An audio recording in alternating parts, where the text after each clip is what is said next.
لا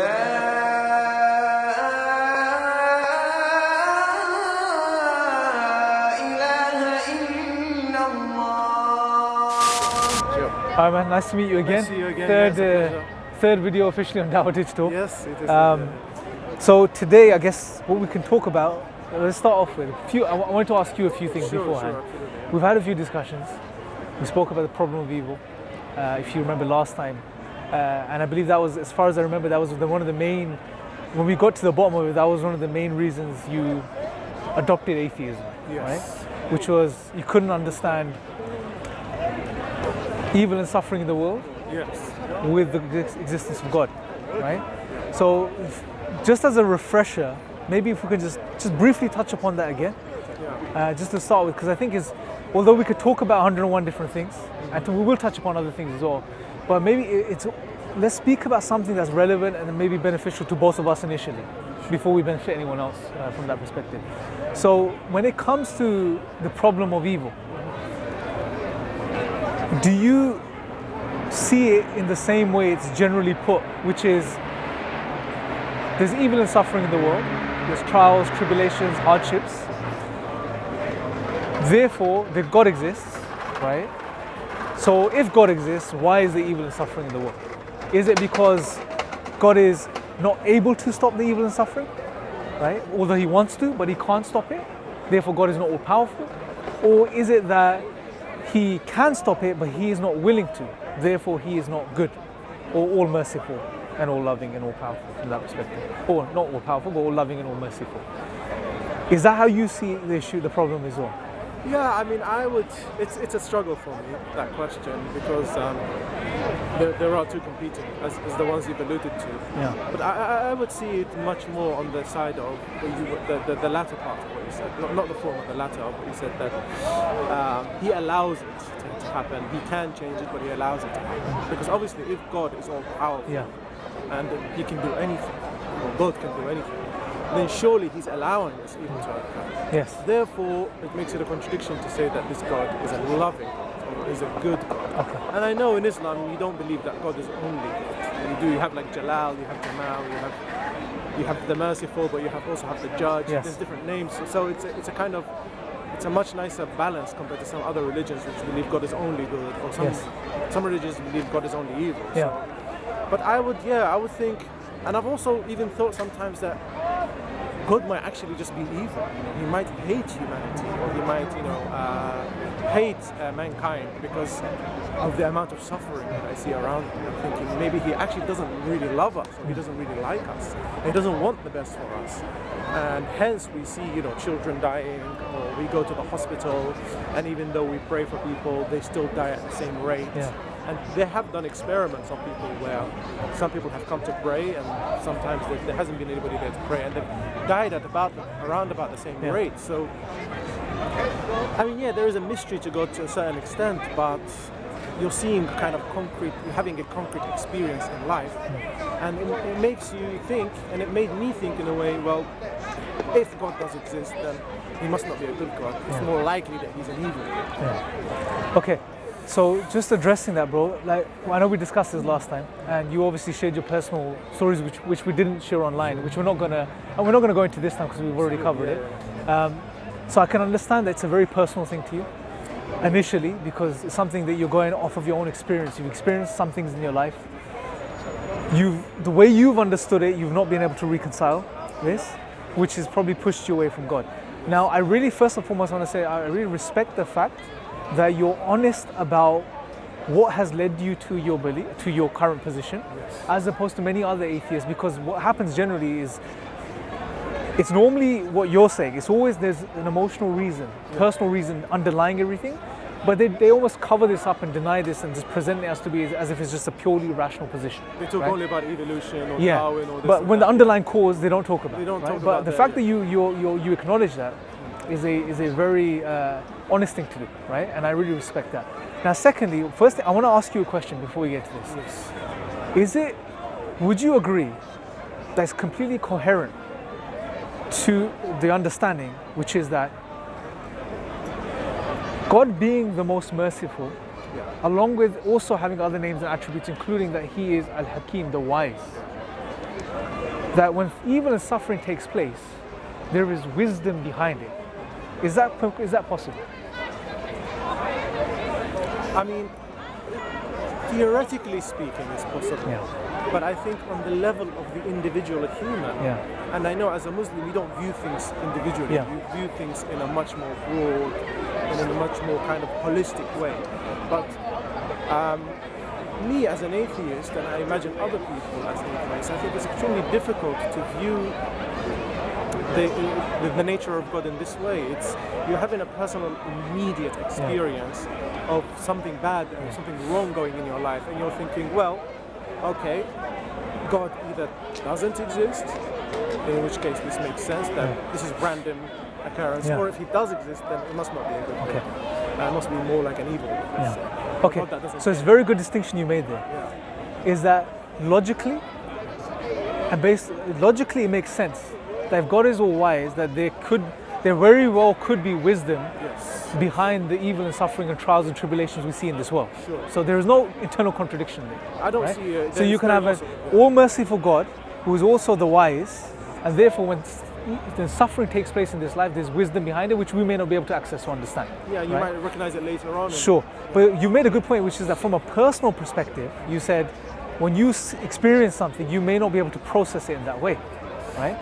Now, my question to you, bro, will be, just because we cannot process reality in the way it actually is at a particular point, it doesn't therefore mean that the way we process it in that moment is correct. Okay. Yeah? Okay? Yes, emotionally we may get really upset. Say we lose a loved one. Get really angry, get really upset. You're broken emotionally, you're crying. You know, you feel like your whole world's collapsed. You know, we all go through experiences like this. And then at that moment, because of your emotional state, you may just think, you know what, God must be evil. Why is this happening? I don't get it, right? But that personal experience, and I would empathize with anyone going through it, and I would always pray that God makes everyone's trials and tests easy for them, right? But that personal experience doesn't therefore now mean that it logically follows that God is evil, right? So we've clarified that point at least. Yeah. Now, because I wanted to make that distinction, right? And I would also argue, bro, that God has given us the ability, the faculties necessary to be able to process events, even if it's not immediately, but once we've calmed down eventually, to process them and understand them in the right way, once we understand who God is, right? Which you seem to know, which is that God has many names and attributes. He's not only just the loving and just merciful, he's also the wise and X, Y, and Z, right? So when it now comes to the problem of evil, at least we've distinguished that base premise. Yes, emotionally and personally, we may experience things in our lives where in that moment, we may be so broken that we just lash out, right? And we blame God because we just don't understand what's happening, right? Happens with many people. But that doesn't now logically follow that therefore God is evil. Because if you logically sit there and think about it and process what's going on, if we know God is wise, the wise, therefore there could be wisdom behind things. There is a wisdom behind things. Just because we don't know what the wisdom is, it doesn't mean there's no wisdom there, right? Do you see that point there, right? Now, unfortunately, what happens is some atheists, Hamza in his book, he's written this in his book, it's very interesting. He says that most atheists, the position they take is just because I cannot see the wisdom there, it doesn't mean, it means that there is no wisdom. This is egocentrism. This is a very egotistical, arrogant position to hold. Just because you can't see it, I can't see it, therefore it's not there, right? No, the more humble position to take is I cannot see it, I cannot understand it currently, but it doesn't mean that there isn't wisdom there, right? Now, I'm just trying to really clarify each step for us, just so we're following along so far. So let me know if something doesn't make sense along the way. Now, when it comes to the problem of evil and suffering from the Islamic perspective, I would say that there's at least two main assumptions there, bro. Yeah, on the part of the person that makes this argument, right? Assumption number one is that God is only loving and merciful, which we've clarified already. From the Islamic perspective, we know God has many names and attributes. He's also the wise, therefore there's wisdom behind things. The second assumption is that God has no reason to permit evil and suffering. Has no reason to permit evil and suffering. That's the assumption there. Because when you make the claim of the problem of evil, you're assuming that there is no reason for God to permit this evil and suffering, therefore he must be evil. Do you see? Yeah? So the assumption is that there is no reason for God to allow this to happen. This trial, this tribulation that I'm going through, There is no reason for God to allow this to happen. And I would argue the assumption is false. It's a flawed assumption and it's not correct. And the reason is this, bro, is because if we go back to the understanding of the Islamic tradition, because remember, let's take Islam as a whole now.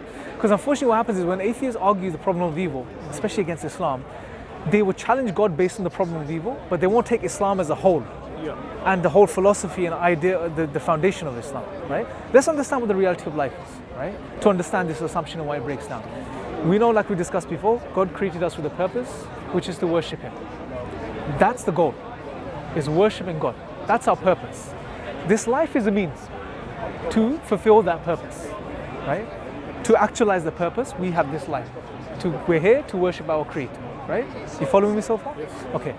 So now here's the thing. Imagine if you have a guy who has the most perfect life. No problems, no trials, no tribulations, no issues, nothing. He has the most amazing life. Everything's perfect. Now, because everything is perfect in his life, he doesn't feel the need to worship God or turn to God, right? But because he has such an amazing, perfect life.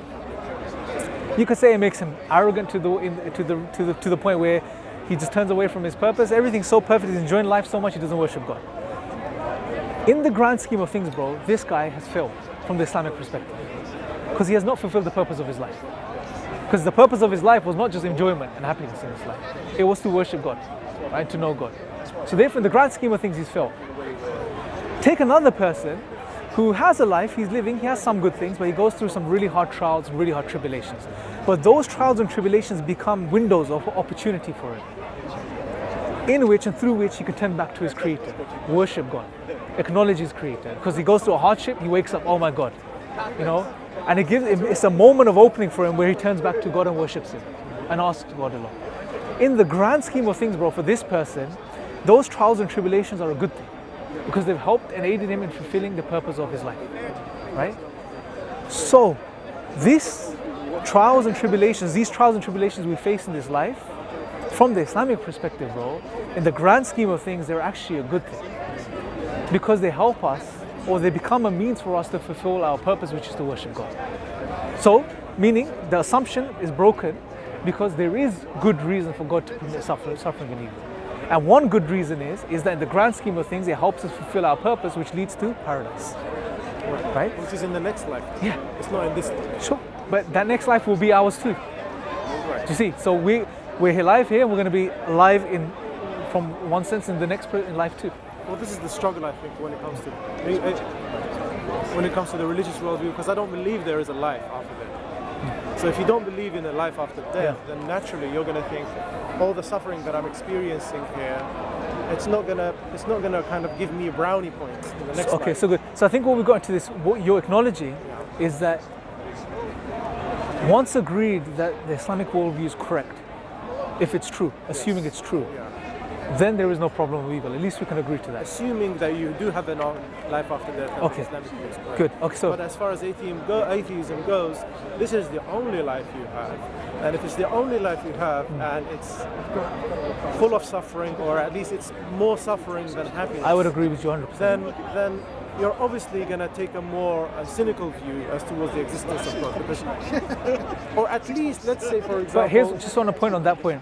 What I would say then, because I would agree with your point, if you look at it from an atheist perspective, this is the only life you have.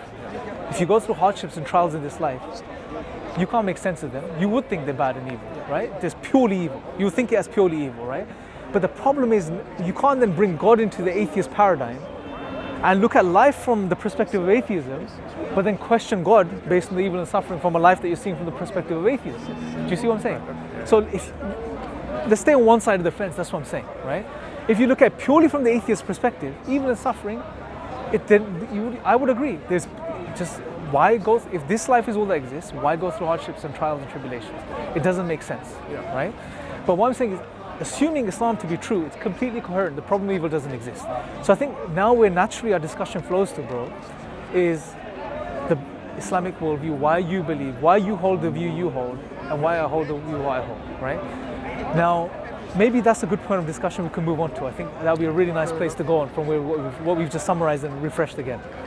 You said you don't believe in the hereafter. I do not believe that. Okay, can you share your reasons why you don't believe in the afterlife? Well, I would say for me, it's more psychological than anything. I think the need to believe in an afterlife. It's really just a way of dealing with your anxieties about wanting to make the most of this life. I think. But that's not, you realize that's not an argument against the afterlife, right? No, it's not an argument for the afterlife. I mean, I can bring more, like, let's say, scientific arguments. Okay, let's address one at a time. Yeah. So let's deal with the first thing you just said.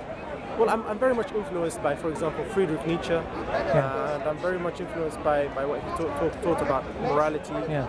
And yeah, it's more Christian morality than Muslim, but it's kind of similar in the sense that there is an afterlife, and you try to be a good person in order to gain God's favor in the afterlife. But I don't know. I just see it as a flawed thing, because I see life. This existence is all I have. Yeah. See, Nietzsche, and I have to make the most out of it. Okay. And in order to make the most out of it, I have to. Morality, the Islamic morality, the Christian morality is not going to help me achieve that. Okay, so let's try unravel some of those points. We'll just see if we could get to the bottom of them. So first thing, when you said you don't believe in the afterlife, you said it's more of a psychological. I'm assuming you're saying a personal thing. Yeah. And what you said was that. What I took from what you said was something quite common that some atheists would postulate, which is that religion is comfortable. It brings comfort by making this whole idea of the afterlife. Yes. Right? Now, my first point gives you an easy way out to deal with it. To right? deal with it. Yeah, but it doesn't actually deal with it. Okay, good. So here's the first thing I would say. That analysis is not an argument against the afterlife. Right? It's just the way you're looking at or trying to explain the afterlife, right? It's not an argument against it, first point. Second point is, it's like saying water quenches your thirst. Right? It's a bad analogy, but hopefully it gets the point.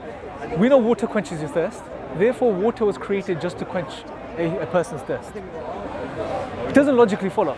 Water, yes, quenches human thirst, but water has many other objectives too. It's used in many other ways. It waters the earth, allows for plants to grow, X, Y, and Z, right? So what I would say is, yes, what religion and Islam teaches about the afterlife brings comfort to the human being, right? Brings assurance to the human being, makes things comfortable for them. But I would say it does that because the human being that it brings comfort to is a being that was created by God, which was created with certain needs. And one of the needs of a human being is to have comfort and to have reassurance. And then God gives the human being reassurance by revealing the truth to him about the hereafter. Right? So again, what we're saying is we're looking at the same thing from two different perspectives. Yeah. Right? My main question to you was, do you have reasons other than just your way of looking at things for denying the hereafter? Like, I'm just interested in that. Yeah, I mean, I mentioned the psychological. I think personally it just doesn't benefit me, because I feel like if I do believe in the afterlife, I feel I'm going to be more complacent about this life. How is that work? I don't know, I feel like, okay, I can satisfy my desires in the hereafter. I'd rather satisfy them here and now, right? But that's more about the immediate gratification. And that's more, but it could be anything. It could be like I work long hours, for example. I try to become quite successful. It's one of my goals, to be successful in life and to be financially free. And I feel like if I were to believe in Islam or pray 5 times a day, I think that could hinder that. It would make me more complacent. It could make me comfortable. If you see, again, I think the problem is appreciating the whole picture. So if you just see the prayers and practices of Islam for this world, and you don't see the benefit of them or understand the benefit of them, then obviously they become a hardship, right? It's like with anything, right? If you don't see the benefit in something, you won't really do it. You'll just see it as a baggage, just something you have to do and it's wasting your time. But when you really understand what they are, then it changes your perspective. It's all about understanding. It's like if you understand the value of you working at your job for the number of hours you do, right? Therefore you do those hours and you don't see them as a burden or a hindrance, because you know you got to pay your bills, X, Y, and Z. Now if you understood the value of the prayer, the practices and worshipping God, which is eternal paradise, and that was, you internalize that reality, then it wouldn't be a hindrance. If anything, it will be something you strive towards, right? But you said something about science. Can you elaborate upon that? About the afterlife and Yes. science? No, I mean, if you want me to talk about like a scientific explanation as to why I don't believe in the hereafter, Is that a reason you? Is that one of? Is it's that not you really- something you it's take? not it's not really a reason I take. I mean, Okay. it's something I could talk about it if you want Yeah. as an extra, but it's not really my main reason for not believing it. Because here's what I'm thinking in my mind. Let me just be honest with you.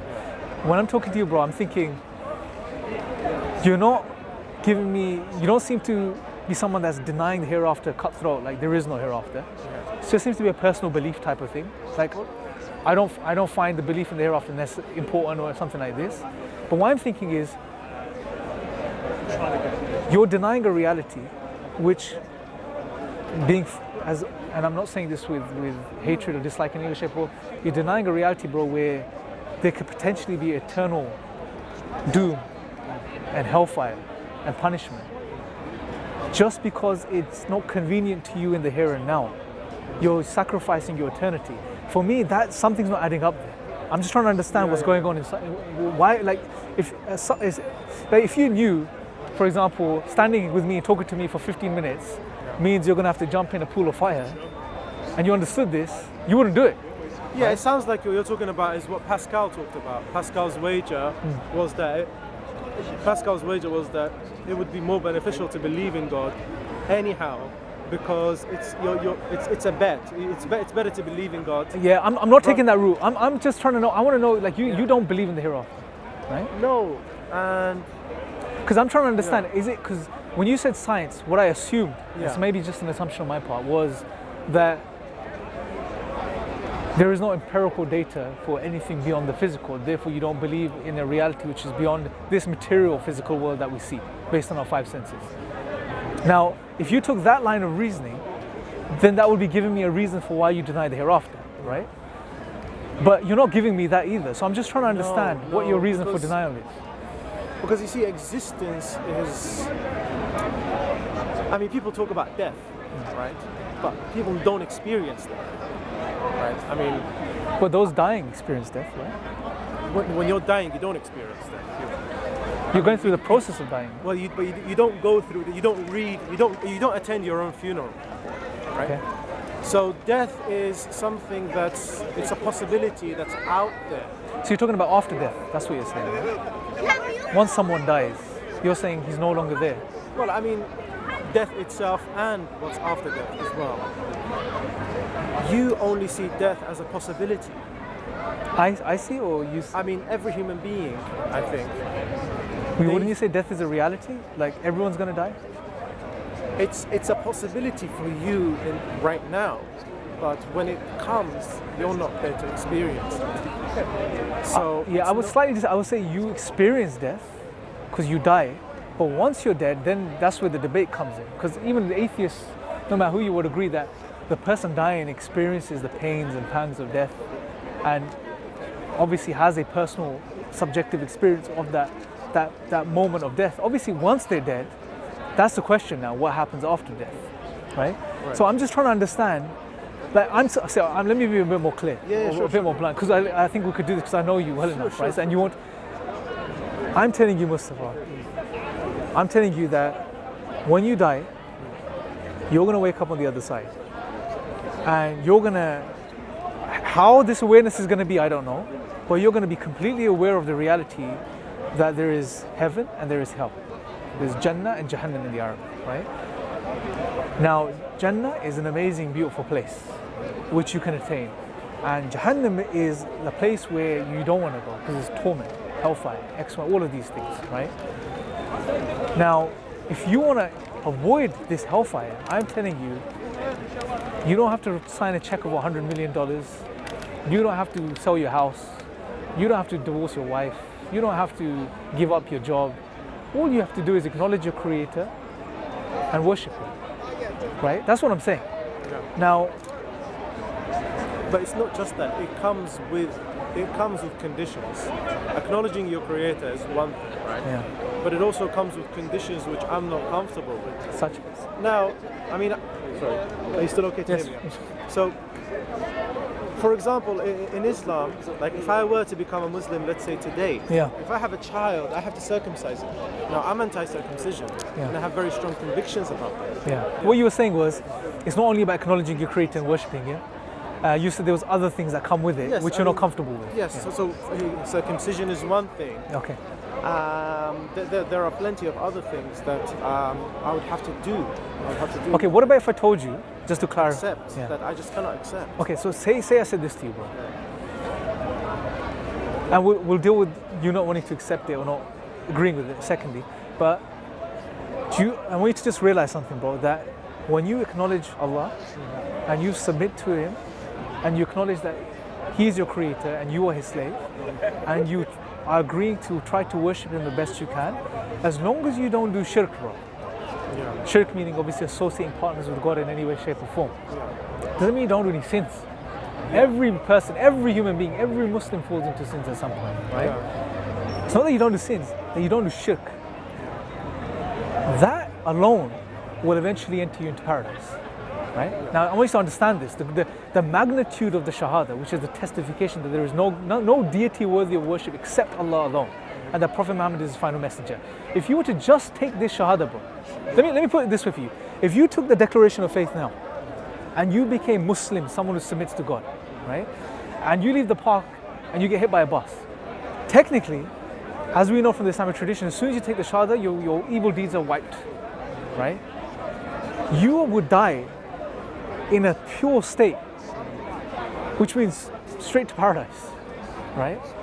Now, even if you just took the Shahada and you became Muslim, and you try to adhere to Islam and do the best you can, and to implement the prayers and to do the fasting, but you fell short, you failed.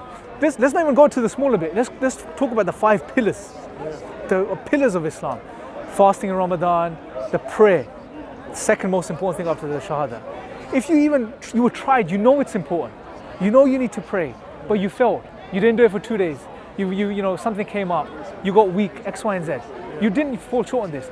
You can still attain paradise, bro. Yeah, right? Because so do you see the point? I know, but this I just want you to remove the unnecessary barriers that you have in your mind, bro. That's what I'm saying to you.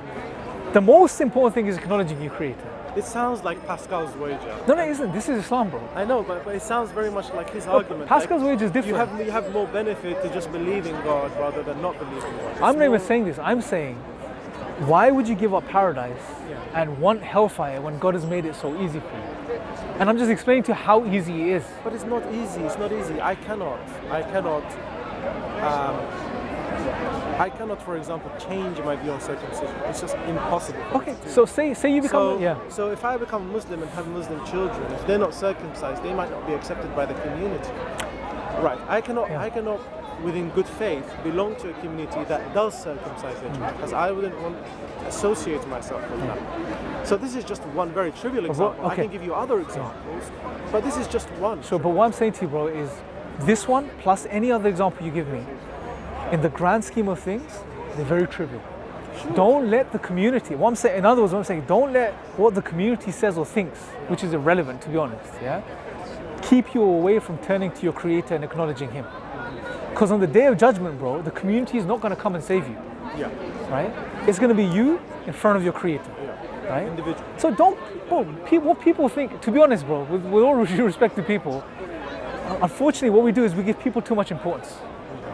We need to give our creator the importance first and foremost, right? And trust me, bro, I've been there, where when I first started practicing, I went to a very agnostic phase in my life where I didn't care, right? When I first started practicing, I thought there's going to be 101 things I can't do in Islam. Even today, there's many things I think I can't do.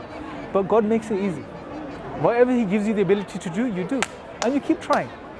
You keep trying, right? And I really want, and the reason I emphasize it is because I want to really clarify this for you so there's no shred of confusion in your mind about this.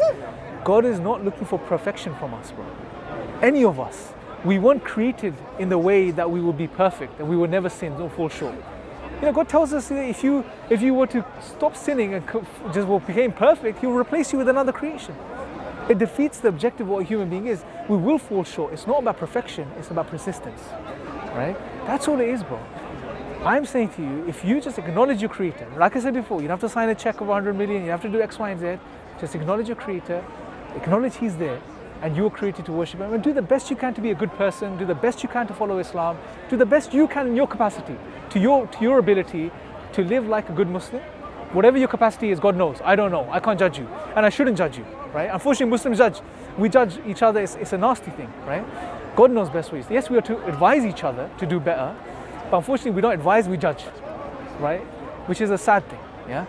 And it's upsetting. It upsets me too. Saying, just like I don't let there be a barrier between me and my creator, you shouldn't let there be a barrier between you and God too, right? That's what I'm saying. And don't give up eternal paradise, bro, for That's if you believe in eternal Mr. paradise. God knows who. Yeah, so that's the question now. So if you do have reasons why you deny the hereafter, paradise and hellfire, if you have reasons, I'm just asking you what those reasons are. Have you got some good reasons which have led you to your conviction that there is no hell or heaven, or there's no Jannah and Jahannam, no paradise or hellfire? No, I mean, I don't believe in life after death, so... Why don't? So, natural question is, why don't you believe in life after death? I have no good reason to believe. I mean, See, that tells me, at least it points out to me, that there's something underlying that. There is an emotional, maybe a psychological, some sort of underlying reason which is preventing you from acknowledging something which you don't have reasons not to believe. Have a think. Maybe there is something psychological. Because the way I'm thinking about, like I said, psychological prejudice to not believing in it. But so the way I'm thinking, you're a rational guy, you're an intelligent guy. Why would you sacrifice your eternity based on something you don't have reasons to deny? It doesn't seem like you have reasons to deny. I wouldn't say I'm rational, but I don't think human beings are. Okay, say day of let me put it a different way to you, bro. Say the day of judgment has started. You're standing in front of God. You're the other side. And this life's over. If God exists, yeah. Well, we've discussed this before. We could discuss this too, right? But let's just go with the example for now. You're standing in front of God. Assuming that God exists. You're standing in front of God, and He asks you, "Why did you deny me? Why did you deny the hereafter?" Right? What would your reason be? What would you say? I would probably say you should have made yourself more. They've made your presence more clear and more evident. Okay, good. So now we've got something to work on, right? So again, it seems to be coming down to you don't feel God has made Himself evident to you. Okay, so now let me ask you the question, bro. What would you consider as evidence enough that God exists to convince you?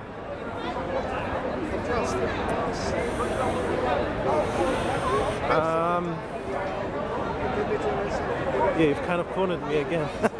Because I don't have a good reason, actually. I don't really have a good reason. So go back to the scenario in the Day of Judgment, bro. Similar to the life, the here and after. So go back. Okay, so take you back to the Day of Judgment. You're standing there and you say, you could have made things a bit more evident to me. And God asks you, do you really believe that? You're like, well, I don't know. I don't know if I really believe that. I'm just saying that. Do you see? So it's something you need to really think through, bro. Yeah. You know, that you're giving a reason.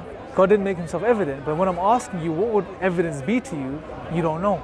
Because I would say that, bro, as we can keep it very simple, is that you having a discussion with me now, you observing the world around you right now through your eyes, and you're seeing the world and you're experiencing it through your physical body, you're actually having a spiritual experience right now.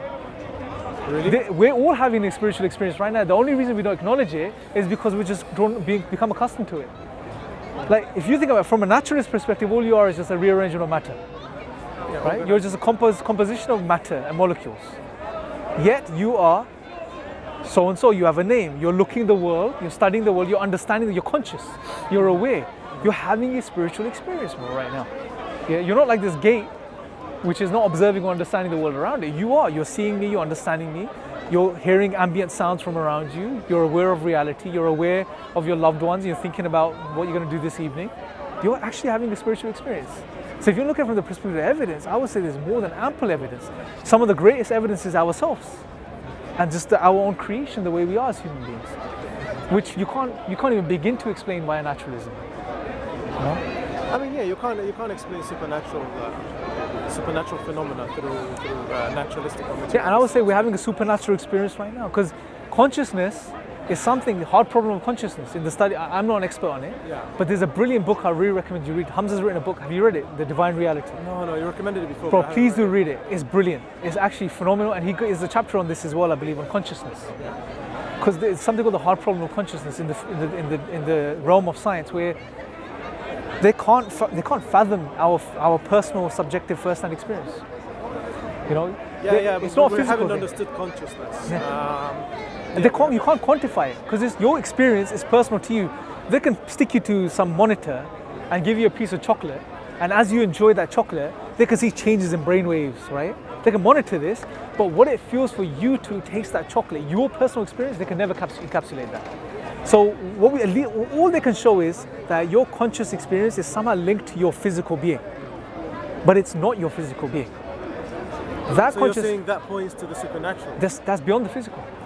I don't see that as good enough reason to point to the supernatural. I would say that's a great reason. I would say there's many other Just reasons. because we cannot say why, or we cannot explain what the taste of ice cream is like unless we experience it ourselves, that doesn't prove that there's No, so what I'm saying is your personal first-hand experience of tasting ice cream, that cannot be measured in a test tube.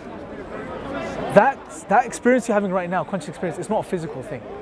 It's attached to the physical. It's attached to your physical body, but it's not physical. It's not material. If you want to put it in that way, maybe a better way of putting it. Yeah, you can't reduce it to Matter. Yeah. So it's like you're living a non-material experience. Yet, I'm not saying you are, but atheists, they're living a non-material experience, this consciousness, yet they are arguing for just matter. And I see a contradiction in the whole worldview, their own existence and the worldview that they hold, even just from this perspective. Let alone making sense of our rationality, morality, X, Y, and Z. I think these things are just a mystery to me at the moment, and I'm working them out myself as an individual. Yes. So I study a lot about psychology, and I try to find out, more about what the human is and why we have these experiences, why we enjoy music, for example, or why we enjoy taking care of somebody, or love, or these kind of things. But I don't think they really. I don't know. I have a prejudice, I suppose, and not wanting to assign them to a creator or something supernatural. I always try to find a materialistic explanation, a natural explanation. But what I would say is, because so far it doesn't seem like you've thought through reasons for why you deny the hereafter, or God, right? So I would say, if it's based on prejudices or your own personal emotional experiences, I would say, bro, humbly, that don't let that be a reason for you to fall short of the hereafter and end up somewhere where no one wants to end up, right? Because if you let your personal experiences and your emotional prejudices be greater than God in a sense, yeah? But we all have to make these choices. We all have to make these choices in our lives as individuals. You've made the choice to follow Islam. I've made the choice to, be an atheist and follow my convictions, and I think this is just the way it is. I think we will all just kind of affirm certain things that we study and we understand, and we're gonna deny certain things, and that journey. I can respect that, bro. That journey has led me to atheism. But what I would say is that from our discussion so far, it seems like a lot of the reasons you hold the position you hold is based on emotional experiences and the beliefs you formulated based on them. I'll concede that. So what I would say is, don't let the misunderstanding of those personal experiences be the reason you deny the reality and end up in hell, right? For lack of better words. And I'm not condemning them. I pray God guides you and guides all of us, right? So we all end up in paradise. But hopefully we're all guided to the truth. Yes, and don't let those reasons be the reason you end up somewhere you don't want to go. That's what I'm saying. Because maybe you can pick up this discussion next time when we meet. Sure, absolutely. On the reasons why. Maybe you can think things through, But for now, what I would say is, because the fact that you don't have good reasons to deny the hereafter, yet you're denying the hereafter, obviously clearly says you've acknowledged that there are some personal reasons. Maybe try to take some time out and sit with those reasons and thoughts and what happened in those experiences. Let's just work through them, right? Because sometimes our personal experiences could be a barrier even for us in this life, bro. Right? They can be. How many times do children that have bad experiences, then they just find it hard to socialize in life with other people and miss out on opportunities in life, right? That's this life. I'm saying let's look at the bigger picture. Let's not miss out on the hereafter based on just limited personal experiences that we've misunderstood in this life, right? Maybe you can pick up next time on this and discuss these points a bit more and maybe flush them out a bit more. Absolutely, yeah. Really nice talking to you again, bro. It's a pleasure. All right. God bless, man. Really nice. Thank you, Mustafa. Thank you.